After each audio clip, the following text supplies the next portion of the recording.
Hello and good morning. Welcome back to this thing. So, nothing really changed since last time. Actually, this one I'm expecting to be one of the easier ones, since it is a chapter starter. So most of the chapter starters are pretty easy. I decided to bring along the, not exactly rookies, but the trainees. So we have Folkert and Sistina here with their role as Terror Knights. They're set up defensively. They're mostly going to be here for golem smacking, and then these two right here, two dragoons, are going to be there for holding off a couple of alleyways. So hopefully after this, both should be a little bit more useful. Well, let's get that going. So this is one that I've actually done a fair bit in recent times. Had a few runs that ended up all intersecting in the same area. So this one's actually got a couple different variants, but yeah, on different routes you can wind up with a similar situation here. But it still comes up to about the same if you're essentially going with a high ground advantage here. I would say the harder variant is the one with the 3 golems in it, because in that one essentially you've got that one, I believe that one, and that one that end up trying to plug up the alleyways nearby you. In a lot of cases, they just wind up centering around this area, and then you can go and recruit them if you have the means to. So if you brought a book along, that's a good place to recruit one early on. Now, these guys don't have any accessories, so they're going to be slightly weaker. They haven't gotten to the point of getting them yet. Hopefully they will at some point. It would be nice to not really have any advantage over what I'd go ahead and call some of the trashier teams, like these ones. Which, to be fair, from a lore perspective, it does make sense. You know, they're essentially a headhunting group. They probably didn't want to spend money for a mild advantage for everyone in it. They probably couldn't afford it. Who knows? At any rate, it's a pretty simple one. You typically want to bring at least a couple archers, just for the sake of, controlling who's getting what exactly. I believe their fencer here is their healing element. No, not fencer, spellblade. Well, it is a fencer. I believe he's the one that uses items, but other than that, they don't have any dedicated healing element, so it's not really anything terribly threatening here. Casters are going to be good for getting rid of the main golem, and other than that, I can probably have Crushinator here go around the left, have everyone else just kind of swarm through the gaps as they see fit. Canopus is just going to reprise his role of being amazing at everything. He's actually, he's obviously a lot less of an outright, unstoppable beast as he is vanilla, but he's still really good. Not to mention he's the easiest and first flying unit that you get, so there's that. So I think he's actually really good as a monk these days. So there's that. Just because he gets that slight tiny... I think he gets like a tiny damage bonus, something like that. It's still nothing spectacular.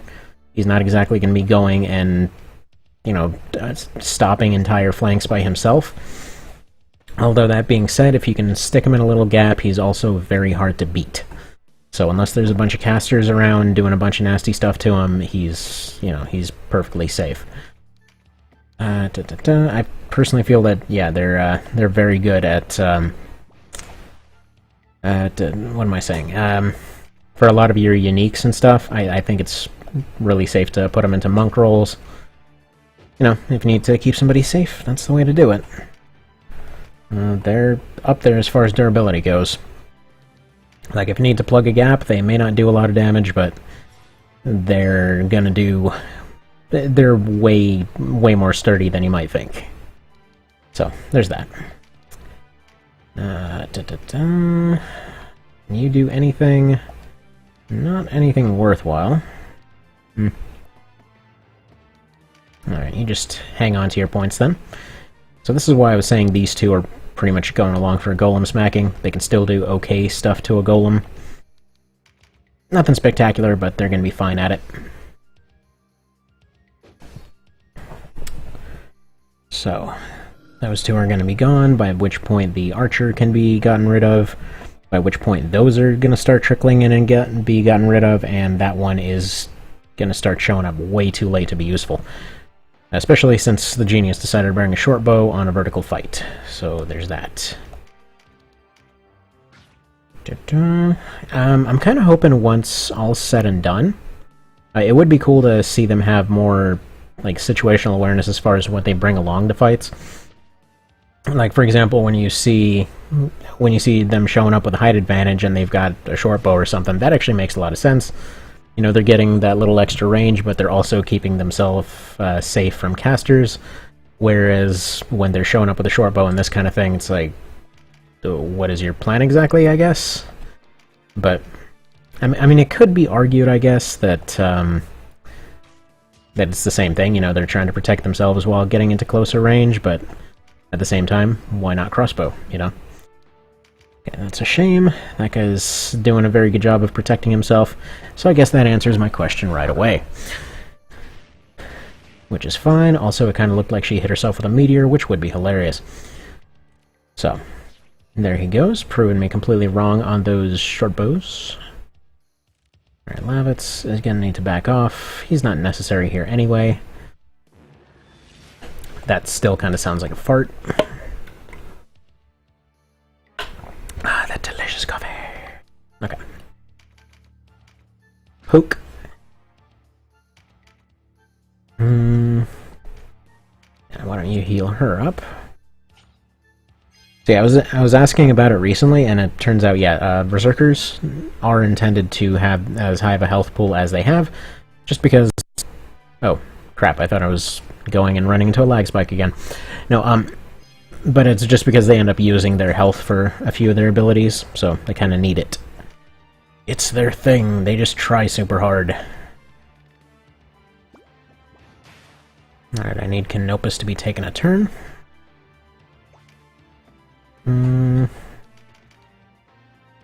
Alright, finish him, deal with the others later. Actually, claim his stuff, too. Wouldn't be a bad idea. Got across. Okay. So, like in this case, it makes sense to put him here, because he'll do a pretty good job holding this spot. Meanwhile, you are gonna patch up Lavitz a little bit, and just go around the side. Get all flanky-like. Now, despite being amazing at pretty much any role that you'll put him into, I just really like having Denim as a knight. I know I've mentioned that like a billion times before, but it's just so convenient not having to worry about your leader. And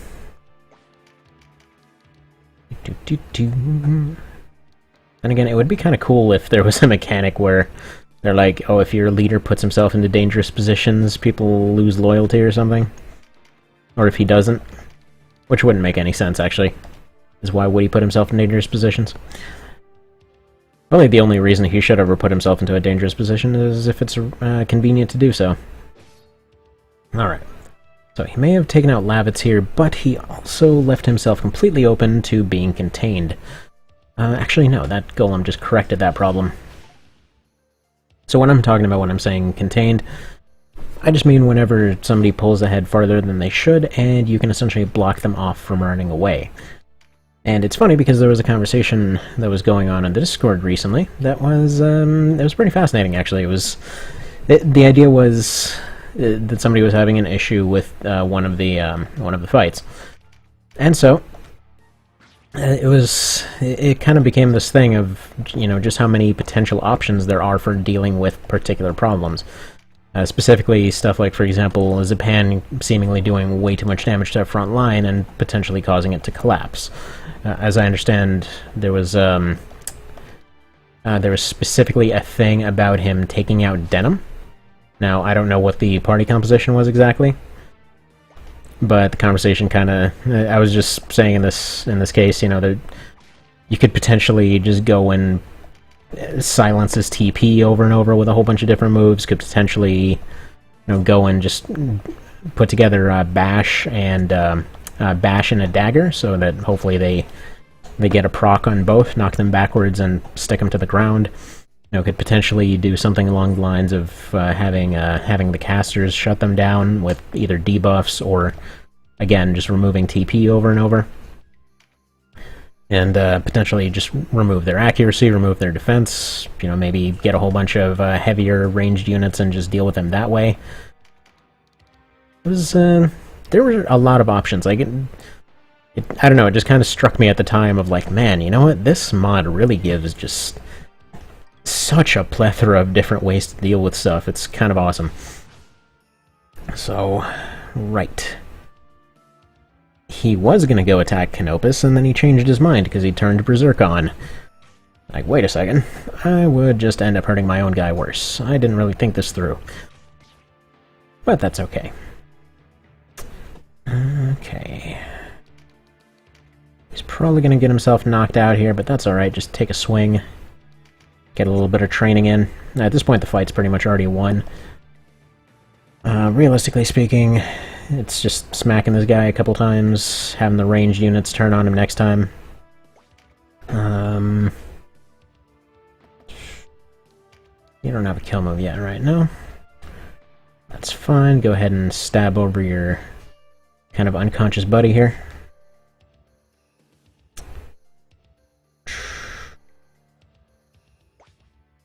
See, if I had Berserk, right there's where I would use it. I'd end up hurting that guy. I would end up knocking out Cecina, but also end up hurting Ganon quite a bit. But that's alright. Let's get her out of the way. He's gonna go for this. And in just a couple turns here, he's gonna have the option to just kill move this guy, and that's it. It's not gonna be that much different, but it's gonna be a thing. So there we go, the one time where meditation actually needs to be used. See, I do know how to use it properly. Don't need to be wasting those points on it. There we are. Something tells me we're not gonna be recruiting whatever the hell her face is. Yeah, dude, we weren't the ones that got him. Yeah, so this is his brother or friend or something. Daw. You crushed Sustina, that's just mean. So, he was kind of setting up for that surround move there, but it doesn't even matter at this point. Because he himself is surrounded. Not really much that needs to be said about that. So one more thing, if he happens to be watching. So archers actually suffer quite a bit if you make them move, so ideally, you would just have them set up like this. I mean, there's different points associated with different types of movement and different range and everything else. So, for example, archers end up costing a lot to move, rogues cost almost nothing, griffins cost almost nothing, most of everybody falls somewhere in that spectrum. But it's just a handy thing to keep in mind. If it feels like somebody's slow, consider moving them less. Okay. And next we got Critnai. So we got Zaid, and then Critnai, and then there's this, and then there's this fight right here with Zabos. And that's, that one's kind of a doozy. There were actually no casualties whatsoever up till that point, and that's, the last time that I tried this, that's where I ended up losing a bunch of characters. So, there's that. Now, the Dragoons are gonna be mostly okay. Now let's give them these. They're gonna be okay like that for now. Actually might consider switching them to one-handers and shields for the time being. Like, it reduces their offense considerably, but, on the other hand, shields. There's that. Basically, if you've... I think as far as, Dragoons are concerned, they're kind of good as a generalist. I mean, you can have them doing the whole sword and poke thing, or shield and poke thing. But if there winds up being, dragon or whatever that they need to kill off, well, then they've got their abilities for that. And speaking of, I definitely need to get on to actually training those up a little bit. So, gonna be doing all that. Nothing to really update, I think. Yeah, probably not. Perhaps, though. Let's take a look. Yeah, they can't use those yet. It's a little bit weird looking at this, because I've been testing this level 1 run, which isn't actually the characters at level 1. That wouldn't... when I tested that one, it did not seem possible, but testing the weapons exclusively at level 1, it was actually very possible to make it through the thing. So far, anyway. What am I looking for? These. Right. They can't use them yet. What about these? Yeah, okay. Well, I've got some helmets, so might as well pop those suckers on there. Get rid of some of their evasion, but give them a fair bit more tankiness. Because currently, they're a little bit slow to be dodging much anyway. So, they'll get better over time. Might as well have them be able to take the hit that they can't avoid. So we'll go ahead and leave that here for now, and see you next time.